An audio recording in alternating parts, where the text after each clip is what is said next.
Theme of the Bible. We've got you covered today. It's time for The Line of Fire with your host, biblical scholar and cultural commentator, Dr. Michael Brown. Your voice for moral sanity and spiritual clarity. Call 866-34-TRUTH to get on The Line of Fire. And now, here's your host, Dr. Michael Brown. Thanks, friends, for joining us today on The Line of Fire. It is Thoroughly Jewish Thursday. There are world events taking place that are so critical that we are going to focus on them today. And then a little later in the broadcast, something very important having to do with the Shroud of Turin exhibit coming to Washington, D.C., the Museum of the Bible. We'll talk about that. We've got some expert guests joining us. But there is a connection between Ukraine and the Jewish people.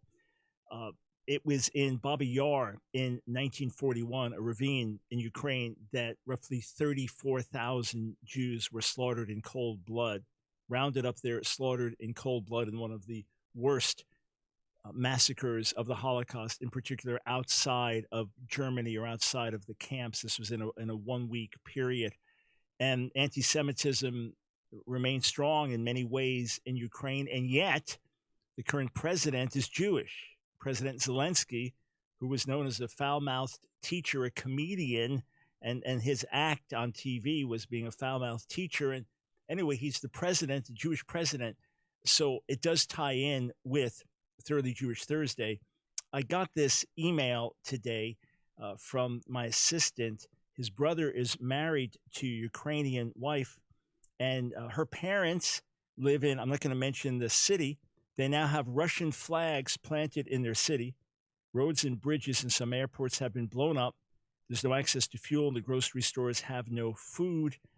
And then they were saying that their Russian neighbors here in America are saying, hey, this is not our heart. We don't want this. Most of the citizens of Russia don't want this, but they can't speak up. So I am anything but an expert on European geopolitics. So I've asked to join me today on short notice Dr. Fred Markert, who is the International Director for Youth with a Mission. He was converted out of atheist communism in Berlin in 1973, began his missions ministry by smuggling Bibles into the communist countries of Eastern Europe. He served in missions for the past 48 years, has ministered in over 150 countries. There's much more I could say about him, but I want to bring Fred right on. Hey, thanks so much for joining us on short notice today. It's great to be with you, Michael. So, Fred, first the big picture. Why has Russia invaded Ukraine from your perspective? Well, there's actually a lot to talk about here. There's actually two competing priorities that are at the core of this conflict. Number one, we in America don't understand how Russia thinks. Russia has no natural barriers on their borders. From Russia all the way to the west into Europe, it's one big plain. And Russia has been invaded 6 times in the past few hundred years as armies come right across the plains and decimate Russia. So Russia feels like it needs buffer countries because there are no mountains or rivers or any natural barriers. In America, we don't have that same insecurity. We have the 2 largest moats in the world. We have the Atlantic and Pacific Ocean on either side that protect us. Plus, we have Canada and Mexico, 2 friendly countries to the north and south. So we have never felt that same insecurity that Russia feels. So it absolutely feels it needs boundaries. And that's really their perspective, is they want boundaries to prevent being invaded. Of course, the Western countries, our concern is the spread of democracy. And we want to preserve and help promulgate democracy in countries that want to become more free and democratic. And so these two competing values are what we're facing here: Russia's need for security and our desire to see democracy spread. So let me just jump in. The fact that countries that were once part of the Soviet Union or served as a buffer against other potential forces, now most all those countries have become NATO aligned and therefore would be considered as potentially hostile to Russia in a time of conflict. Ukraine would be the one country that hasn't. So is that part of the issue here that adds to this desire to have a buffer? Absolutely. At the end of the Cold War, we actually NATO committed that it would not expand into the Eastern Bloc countries. And then it violated that commitment by embracing countries in the Eastern Bloc, which made Russia incredibly nervous because NATO essentially they saw as their enemy, though we saw it as defensive, they saw it as offensive. And so we broke that commitment. But we also broke some other commitments, Michael. In Budapest Memorandum in 1994, we told Ukraine, if you give up your nuclear weapons, U.S., England, and Russia will protect you. And so we've broken that security assurance, and that's a big problem. We've broken a number of assurances we've given over the years.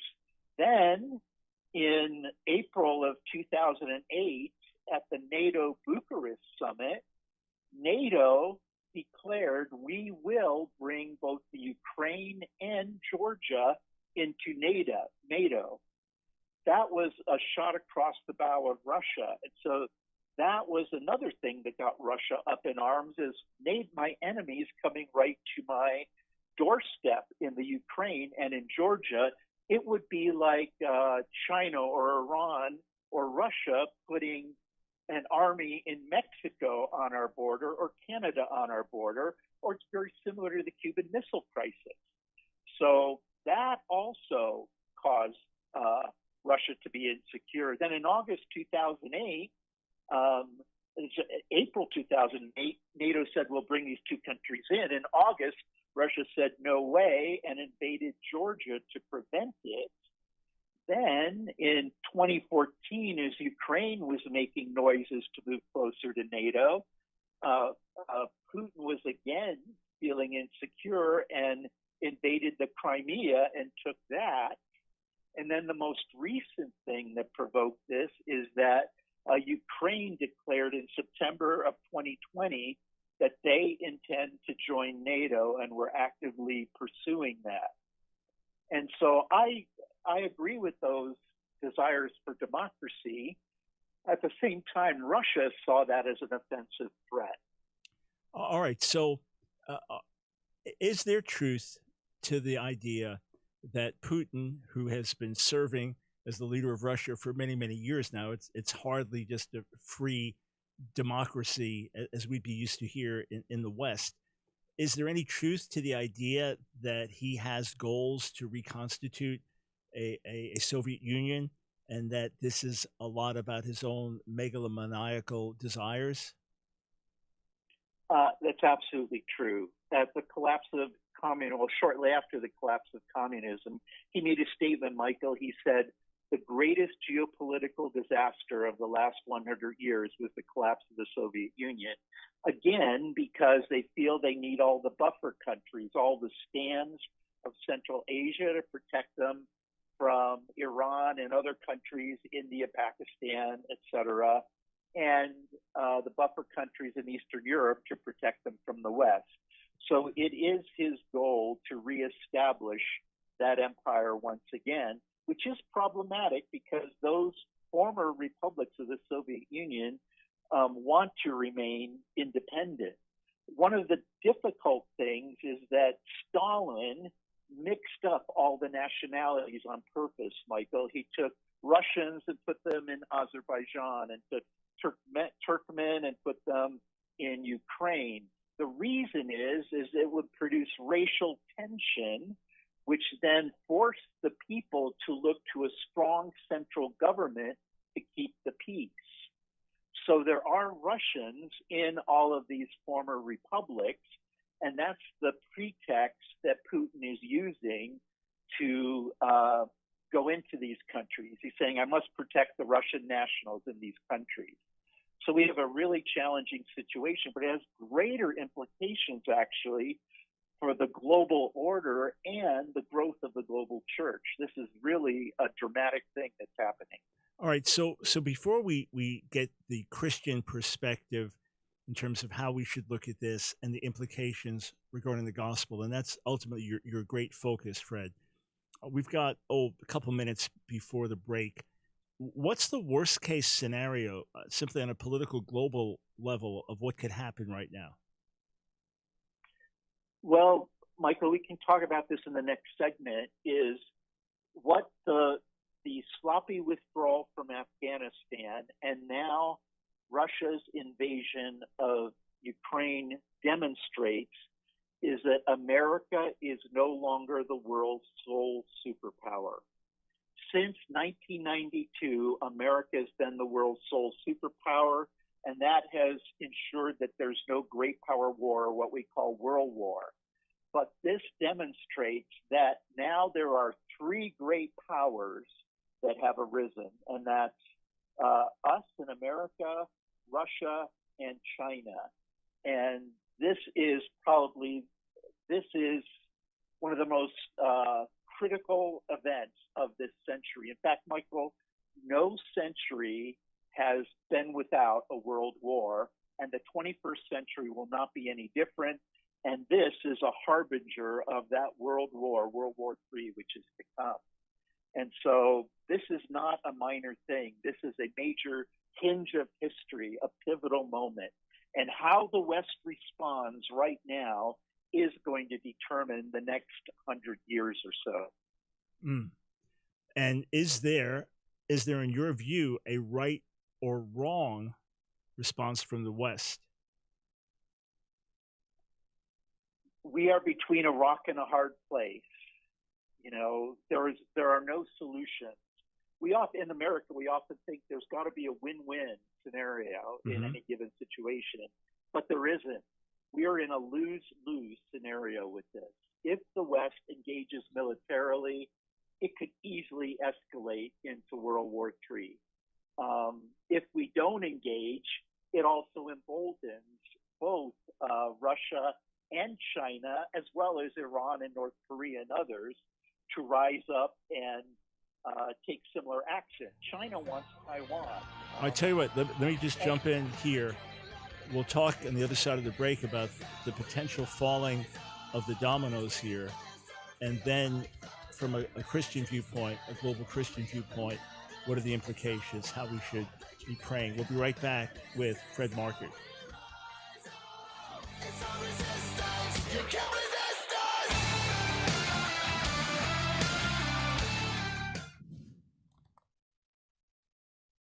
The famous Balfour Declaration, what exactly was it? Well, it was in 1917, and it was a British declaration saying that there would be a national homeland for the Jews in Palestine. You have to remember the whole land was dubbed Palestine in the 2nd century after the destruction of Jerusalem. And now Hadrian is going to dub the whole land, what was Israel, call it Palestine. So that would be a degrading term. But then that just was what it was known for, the land of the Philistines, Palestine. But there had always been a Jewish presence there.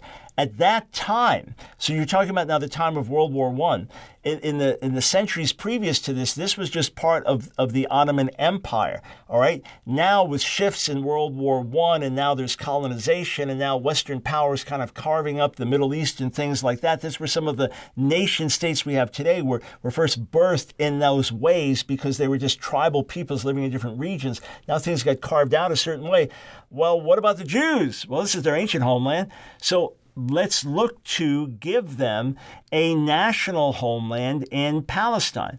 This was all that was envisioned. It was a very positive step forward and looked at historically. So amazingly, we just passed a few years ago now the 100th anniversary of this declaration associated with Lord Balfour. Unfortunately, over a period of years, the United Kingdom, Great Britain, changed its tune.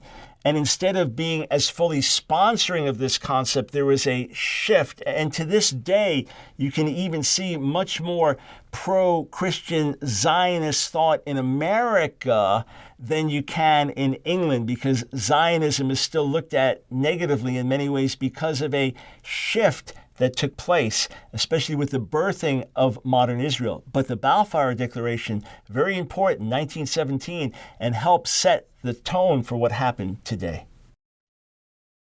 With your host, Dr. Michael Brown. Get on the line of fire by calling 866-34-TRUTH. Here again is Dr. Michael Brown.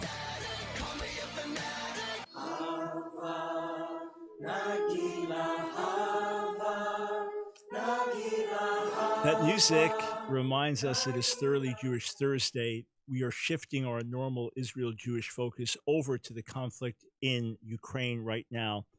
It is massive. My guest, Fred Markert, who is the International Director of Youth with a Mission, has explained that this could well be the harbinger of World War III and that there is no easy solution. If America gets involved militarily, it could trigger this next global war. If we don't get involved militarily, then it just sends a signal, hey, go in, take over these countries. We're not going to stop you. 866-34-TRUTH. So, Fred, I don't want to be pessimistic or alarmist, and I want to step back in a moment and just get a larger global Christian perspective. But what might be the falling of the dominoes if America and Europe get involved militarily to tell Russia, you can't just do this?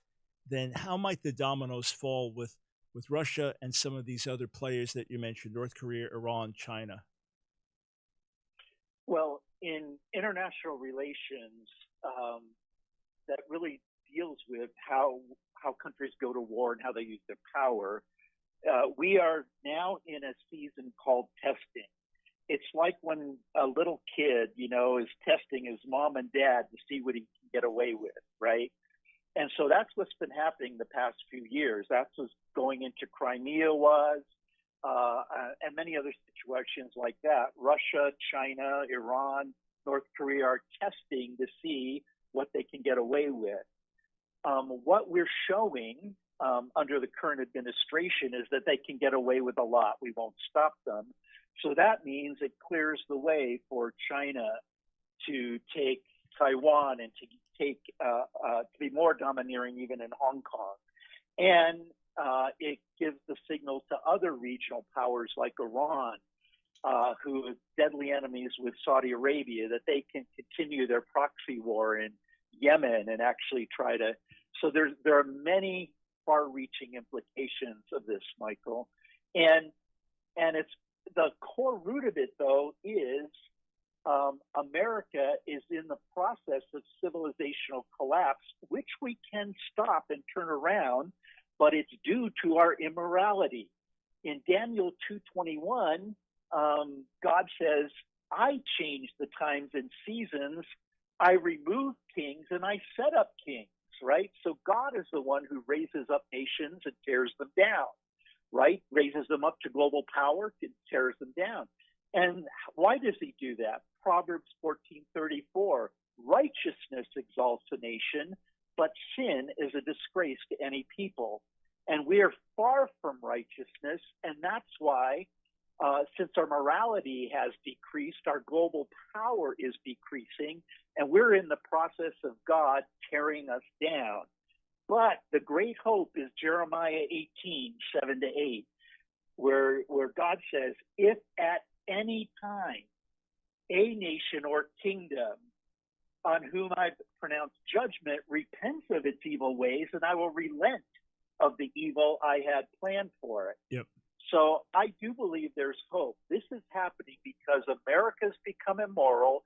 God says you no longer have the right to be the global superpower because you are damaging the world through pornography, immorality, through the movies you export, the music you export, and so I must let you decline. But if we return to morality, I believe we can see this turned around. Yeah, and friends, I encourage you to visit gapmovement.com, as in Great Awakening Project movement.com, gapmovement.com. There are strategies there, Great Commission strategies for awakening in America that could then enhance the fulfilling of the Great Commission.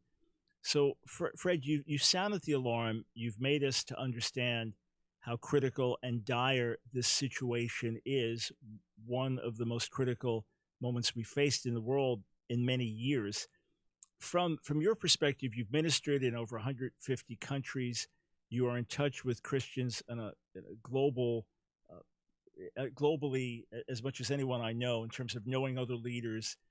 What and maybe you get the short answer to this, but was there a general consensus of how Trump was viewed as our president the last 4 years, and how Biden is viewed, or is that too general a question?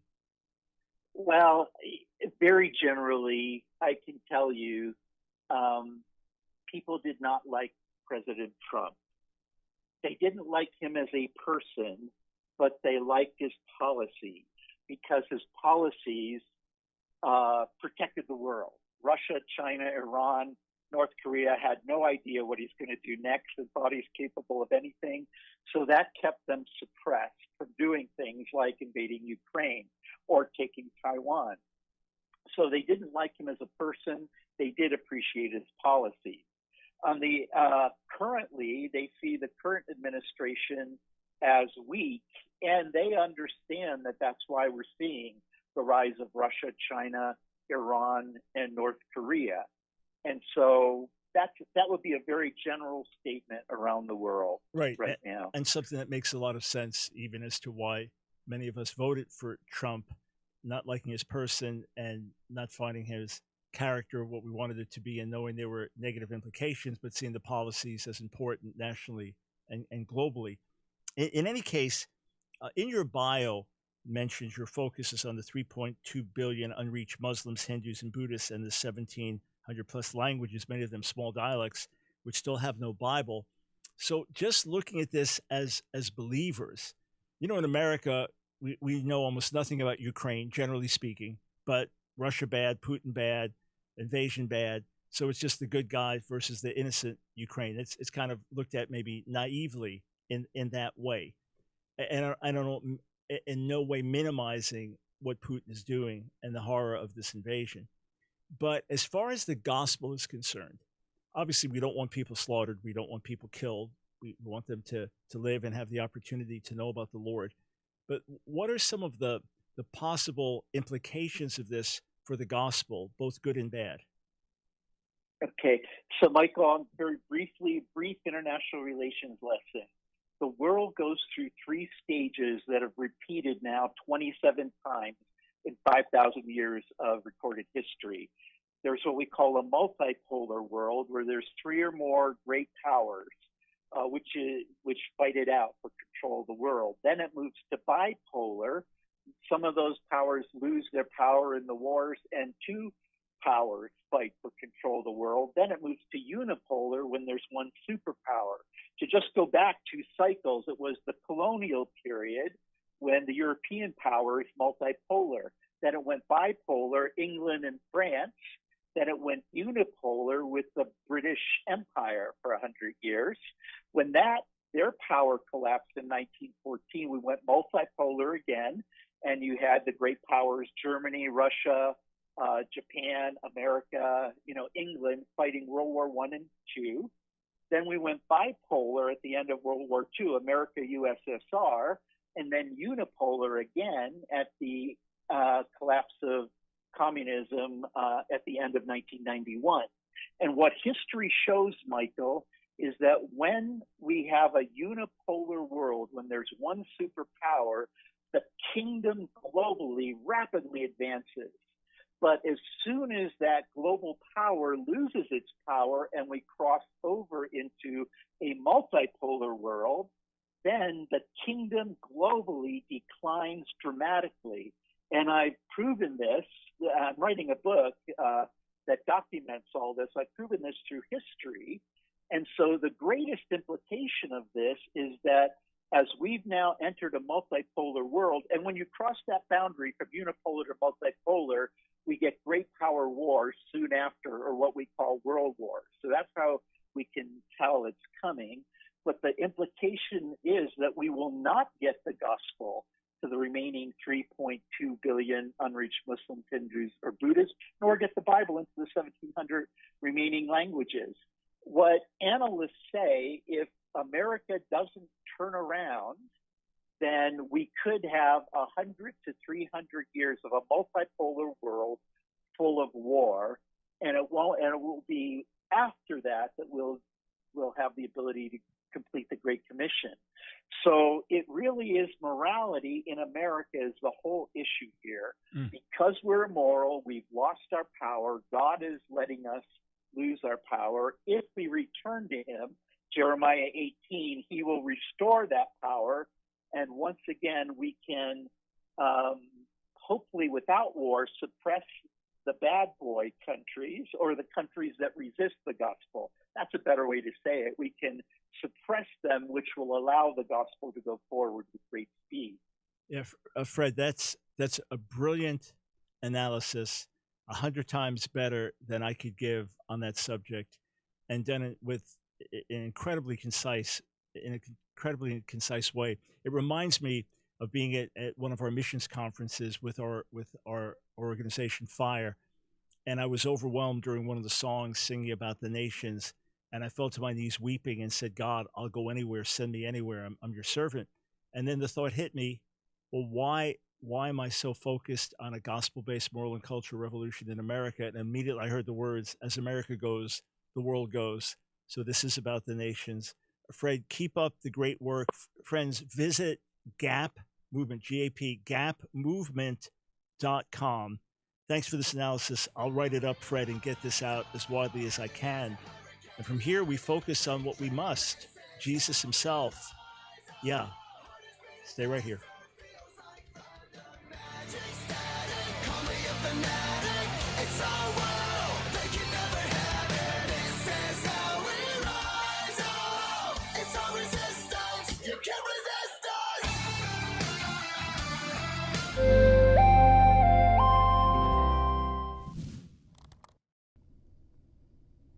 I remember teaching a class on Messianic prophecy many years ago, and there was an Orthodox Jewish man from Israel who had recently come to faith in Jesus. He didn't speak much English. We had to rely on my Hebrew to communicate with him. But I remember as he was in the class, he was reading through the Hebrew scriptures as I was teaching, and every so often he would raise his hand and he would look at a passage and he'd point to it and say in Hebrew, Ani choshev shezeh Yeshua, or Zeh Yeshua. I think this is about Jesus, or this is Jesus. And I looked at the verse and thought, whoa, I never saw Jesus in that verse, but it seemed he saw Jesus everywhere. The question is the whole Bible all about Jesus? Is he in every book of the Bible? Is every parable or lesson or historical fact, does it somehow point to him? Well, let's sort that out, recognizing that ultimately the goal of the scripture, the focus, is to glorify God through Jesus. That the ultimate goal is to point to Jesus. In that sense, it's all about Jesus. But look at what Peter said in Acts, the 3rd chapter, as he's preaching to a Jewish audience, and all the prophets who have spoken, from Samuel and those who came after him, also proclaimed these days. We read in Revelation 19 that the spirit of prophecy is the testimony of Jesus. So on the one hand, the prophetic witness, the prophetic scriptures are ultimately pointing to Jesus. And the great lessons of Scripture are ultimately pointing to Jesus. And they are bringing the whole gospel message. Our failure, our sin, the history of Israel lays that out, and how we need a Savior, how we fall short under the law. The whole atonement system, blood sacrifice, points to Him. King David is a type and foreshadowing of the one who is to come. Moses, in certain ways, foreshadows Jesus. Joseph in the Old Testament. Isaac, when he's almost sacrificed. These things are foreshadowings of Jesus. There's much that's foreshadowing and pointing towards Him. On the other hand, when you read the book of Proverbs, it's filled with practical wisdom. It's not preaching the gospel in every verse. Not every verse, not every passage is preaching the gospel. When you read some of the Psalms and it's just praise to God the Creator, it's not specifically preaching the gospel. Or when God's judging a foreign nation in the Old Testament, in the book of Isaiah, that's not specifically preaching the gospel. So on the one hand, it's wrong to say that everything in the Bible is all about Jesus. On the other hand, it's right to say that the whole purpose and thrust of the Word of God, look at it just like this triangle pointing towards the top. Jesus is the goal. Jesus is the focal point, that we may know Him and through knowing Him, give glory to the Father. Hey, friends, join me on my website. So many more resources waiting there for you. AskDrBrown.org. Line of Fire by calling 866-34-TRUTH. Here again is Dr. Michael Brown.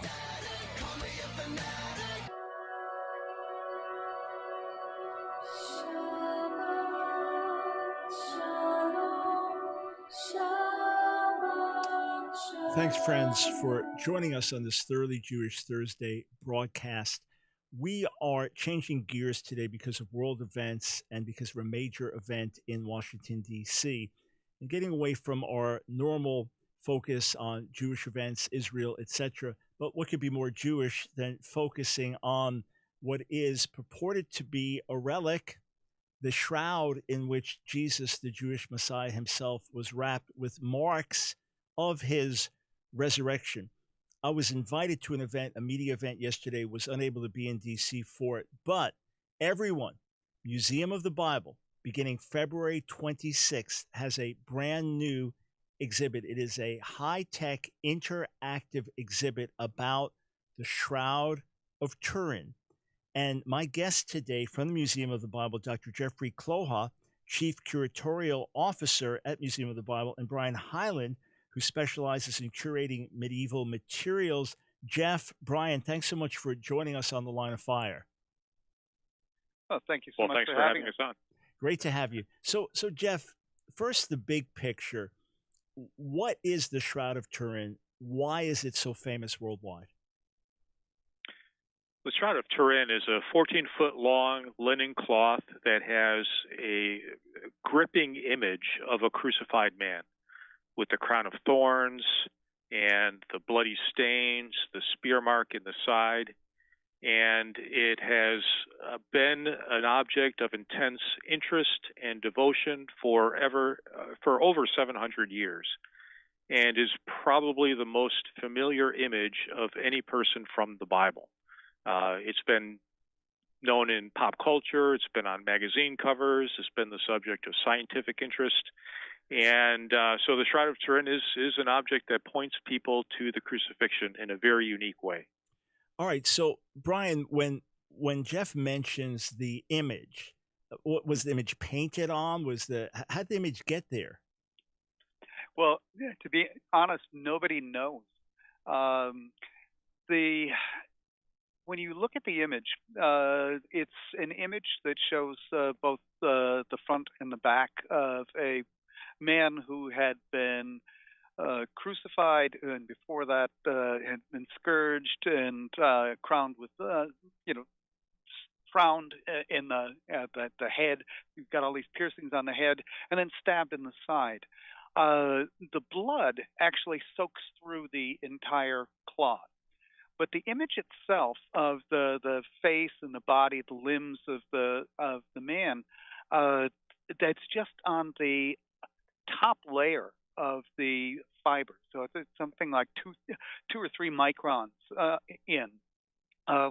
When this image was studied in 1978, the people who studied it were called the STIRP test. There's a group of scientists from places like JPL and Los Alamos. They studied the shroud for 5 days around the clock. And they concluded that after studying it, that there was no evidence at all that this was painted.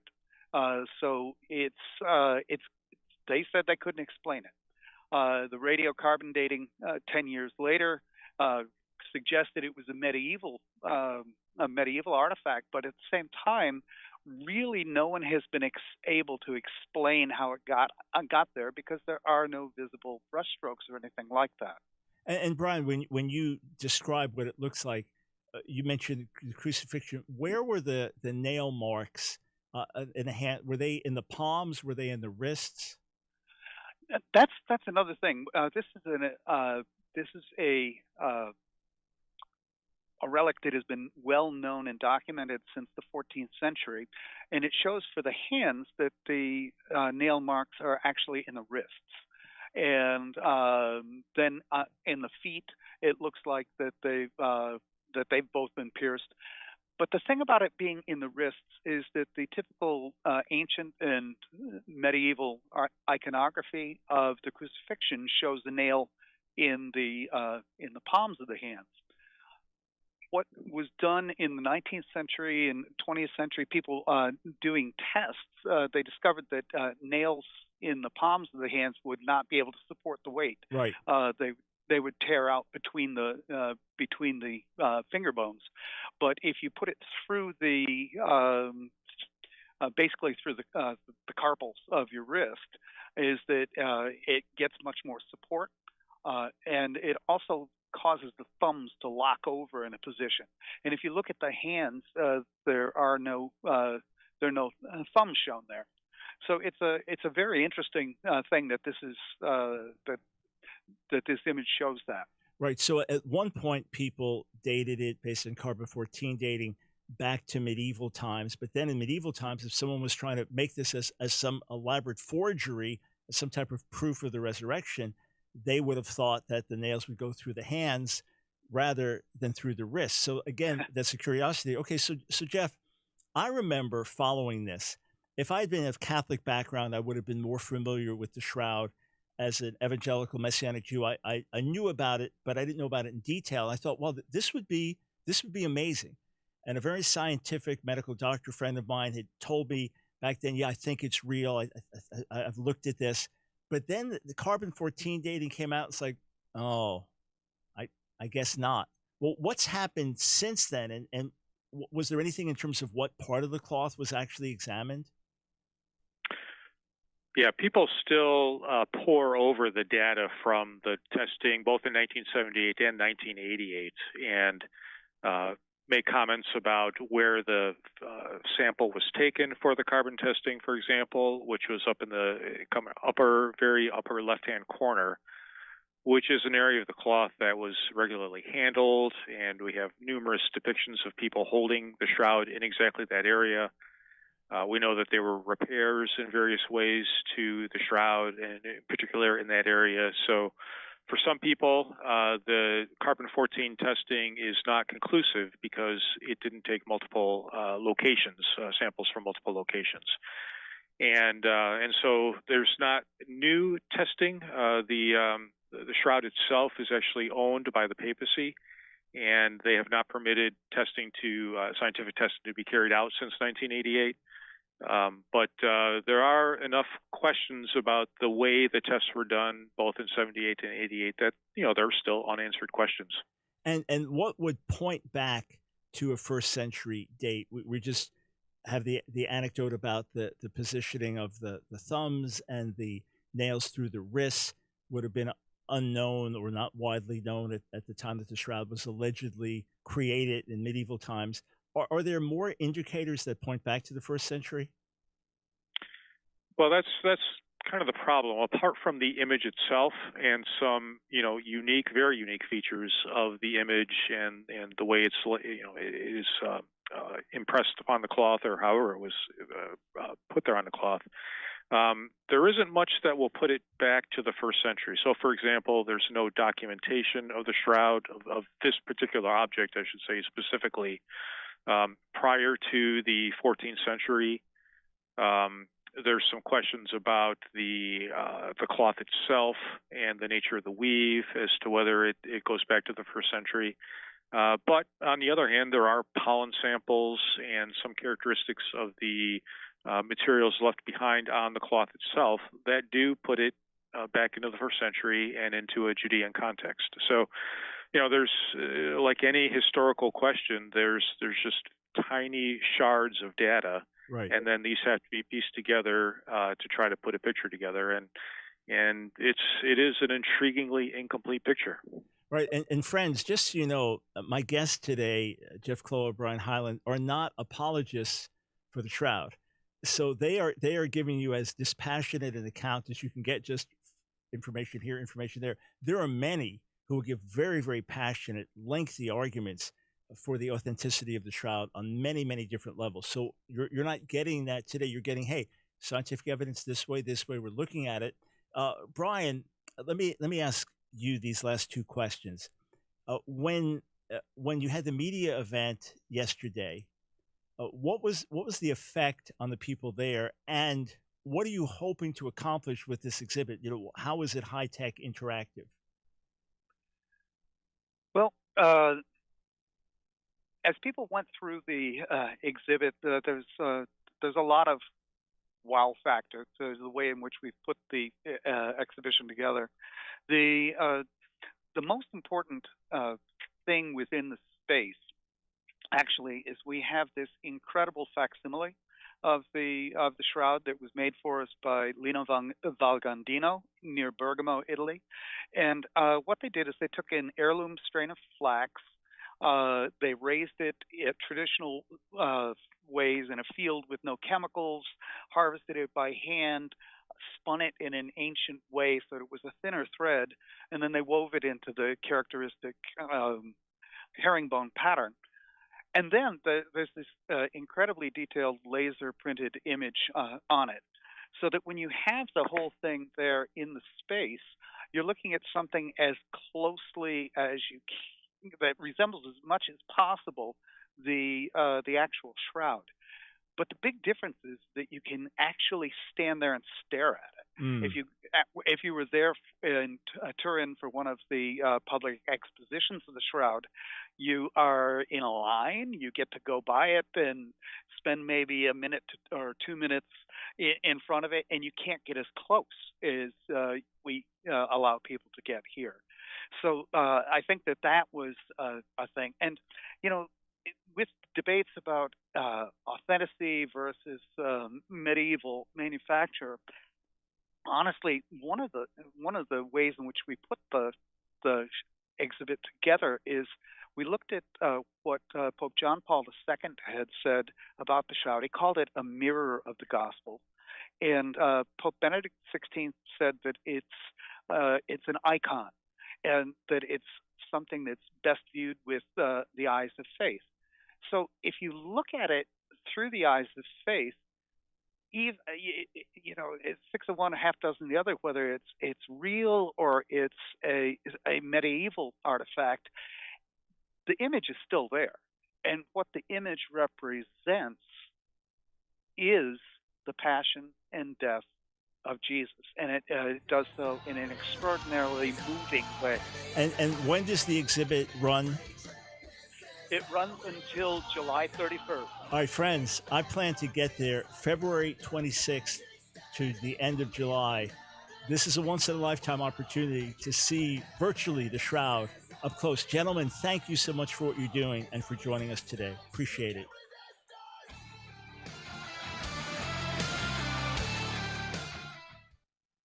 Hey, friend. Maybe you've heard it sung, L'chaim, L'chaim to life, L'chaim, L'chaim to life. Maybe you've seen a Jewish toast or participated, L'chaim, L'chaim. It is literally to life, Chaim, life, and Le, to, L'chaim. So there are verses in the Bible that talk about something leading to life. For example, Proverbs chapter 11, verse 19. It says this, whoever is steadfast in righteousness will live, but he who pursues evil will die. And it's literally, it is to life. Whoever is steadfast in righteousness, it is to life. But it has come to mean something more than that. It is a toast. It is an expression of hope, l'chaim, that all will be well for you, that you'll be blessed. L'chaim is not just that you live, but that you live a good life, that you live a blessed life, that you live a life of health and safety, the kinds of things that you would wish for someone. Here, just think of this. If I ask you, hey, here's a young couple and they're getting married, would you pray a blessing over them? What would you pray? Lord, may their love deepen over the years. May their union be unbreakable. May they experience your favor. May you bless them with health. May you bless them with children. May you grant them the holy desires of their heart. You'd pray those kinds of things over someone. You'd bless them. That's l'chaim in essence. That's what it's all about. And I can say that for every person because that's my desire, that their lives would be in harmony with God, and in harmony with God, therefore, be blessed. But A Jewish atheist could use it because it's not just a religious expression. It's an expression of well-being. So, to all of you watching, to life, l'chaim. That's my heart prayer for you. Fire by calling 866-34-TRUTH. Here again is Dr. Michael Brown.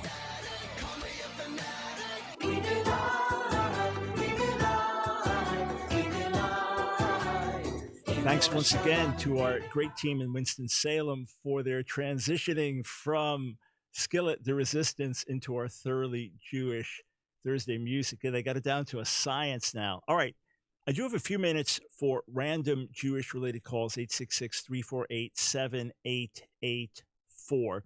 I do need to make a correction. Just heard back from Fred Markert. He was International Director of Youth with a Mission up to 5 or 6 years ago when they changed a lot of the titles involved, etc. So he is still in his World Christian Leadership capacity, but he is the founder and lead catalyst of the Great Awakening Project, which works to unite the body of Christ in a coordinated effort to birth revival in America, which will result in the completion of the Great Commission in the whole world. And again, for more info there, go to gapmovement.com. So I wanted to make that correction. He has served in that position, but that is no longer his title. Okay. Let me go back to something and tie this all in together with Thoroughly Jewish Thursday. There is a perception often that when Jewish people look at world events, their big question is, how does it affect us? How does it affect the Jews? And it's natural to think like that because Jewish people until 1948 did not have a homeland for almost 2,000 years. We're scattered all around the world, and we just want to know, what's the bottom line for us? Are we going to have safety? Are we going to have to flee to another country? Are we going to have freedom, etc.? And even in America, we're looking at the conflict in Ukraine, and some are wondering, well, how's this going to affect gas prices? Or how's this going to affect the economy? So, yeah, we don't want to be a bloodbath, and we're concerned about the implications of this, but many are thinking in that way, well, how does all this affect Israel? I can't answer that because I do not have the expertise. I have to dig in, research, and consult experts to explain how the Russia conflict would affect Israel. The obvious, I could say, is to the extent Russia is able to flex its muscles, and because Russia made clear it has desires for the Middle East in terms of control. And that's how Russia got so involved in the conflict in Syria. And to the extent that Russia and Iran work together. So that's bad news for Israel in that regard. But the larger implications for potential global war, I can't comment on that. However, what I want to back it down to is this. We have 3 R's that we focus on in our ministry. The first is revival in the church. That's our first R. Seeing believers awakened around the globe, as we're based in America, seeing revival in America, the church coming alive, the church getting healthy, the people of God being all that God called us to be, thriving, shining for him. The second R is revolution, meaning gospel-based moral and cultural revolution, radical transformation in the society, but it's gospel-based. That will not and cannot happen without a revived church. We heard Fred saying in the first half of the show that for the Great Commission to be fulfilled, there needs to be, right now, a revived church in America and a more healthy America. And then with that, there can be a positive ripple effect. So, and again, he got into it in more detail than that. So in order to see the second R, namely gospel-based moral and cultural revolution in society, we need to see the first R. The third R is redemption in Israel. The third R is seeing the lost sheep of the house of Israel come to faith. And it is only, Romans 11:25, that as the fullness of the Gentiles comes in, that in this way or subsequent to that, all Israel will be saved, Romans 11:26, that the Jewish people worldwide will turn to the Messiah en masse. So in order for the second 2 R's to come to pass, the first R has to come to pass. It is only a revived ecclesia, a revived kahal in Hebrew. It is only a revived and energized and holy and passionate and spirit-filled and evangelizing and missionizing church that will turn society around. It's not going to be totally Christian before Jesus returns. We understand that. But we'll push back against the moral decay, and will provoke Israel to envy. So we're not waiting to see the first part happen before we get to the second part and the third part. We stand for what's right in the society, period. That we do all the time. We contend for the salvation of individual Jews all the time. We continue to do that while we also seek to stir hearts and create hunger and desire for revival. So here's how it works out. My last book that came out in October, Revival or We Die, A Great Awakening is Our Only Hope. That book will be relevant, I believe, for many, many years to come. My newest book that comes out next week, The Silencing of the Lambs, The Ominous Rise of Cancel Culture and How We Can Overcome It, that comes out in March. We have to address this anyway. It comes out March 1st. We have to address this anyway. We have to address the issue of the silencing of the lambs either way. We can't get away from that. It remains critically important, speaking up freely and openly here in America and helping to turn the moral tide. But to see everything in its fullness, we need to see the church revive. And friends, it's my hope and my prayer that if you listen regularly, if you turn into this broadcast regularly, that your heart will be stirred, that spiritual hunger will grow in you, that your desire for God will grow, your desire to see God move in your life, your family, your church community, your neighborhood, your city, your state, your country, that your desire to see God visit will grow, and that you yourself will be used to make a difference. We're here to see you healthy and strong and thriving in the Lord. All right, I do have time for some calls, but for all those that would have called, but we weren't taking calls until right at the end of the show, good news, in 20 minutes, we're going to be back on YouTube. So head over there as soon as the show's over. If you're over there already watching, and just stay there. We're going to be on the Ask Dr. Brown YouTube channel, ASK Brown. If you're not a subscriber, when you go, first thing, subscribe and hit the bell so you'll be notified when a new video is posted, okay? And then I'll just be taking questions for 45 minutes or an hour over on YouTube. That is ASK Brown. All right, with that, we go to the phones. Troy in Chapel Hill, North Carolina. Welcome to the Line of Fire. God bless you, Dr. Brown and Line of Fire. Thank you. I did have a question that we are celebrating the cultural and African American people in this month, and I was wondering your thoughts on the lost tribe of Israel and our role in supporting, identifying, and helping to do ministry to this group of people. Right. So there are three levels of understanding when it comes to the lost tribes of the house of Israel, the 10 lost tribes. First, there is the myth that they are completely lost and are living on the other side of some mythical river and will one day be discovered. That's found in some older Jewish texts, but it's complete mythology that the 10 were completely lost and will all be rediscovered one day. And some people believe it in that popularized way. The second thing is that within the Jewish people today, so those of us who are recognized as Jews, regardless of our skin color or other ethnic background, that among us are all the 12 tribes. In other words, what happened when you had the separation of kingdoms, that you still had people from different tribes who lived in other regions, but then you had some from the north fleeing to the south. Either they wanted to be by the temple in Jerusalem, or there was warfare. So this happens over periods of time, and you even have Hezekiah reaching out to them and Josiah reaching out to them, and you do have some response. So among the people that we refer to as the Jewish people today, I do believe there is a representation of all 12 tribes, even though the largest representation among us would be Judah, Benjamin, and Levi.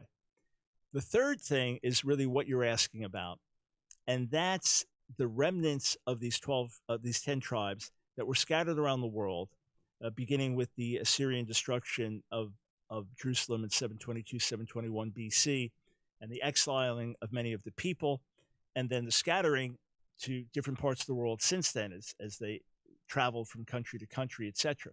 So while in continents like Africa, some of these lost tribes intermarried, and they intermarried out, so they're lost to history. But In other cases, people intermarried in.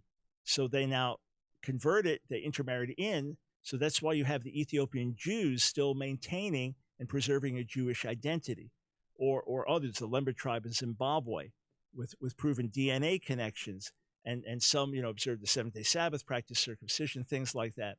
But how widespread is this? The idea that America or Israel or excuse me, England, or actually the lost tribes, that's bogus.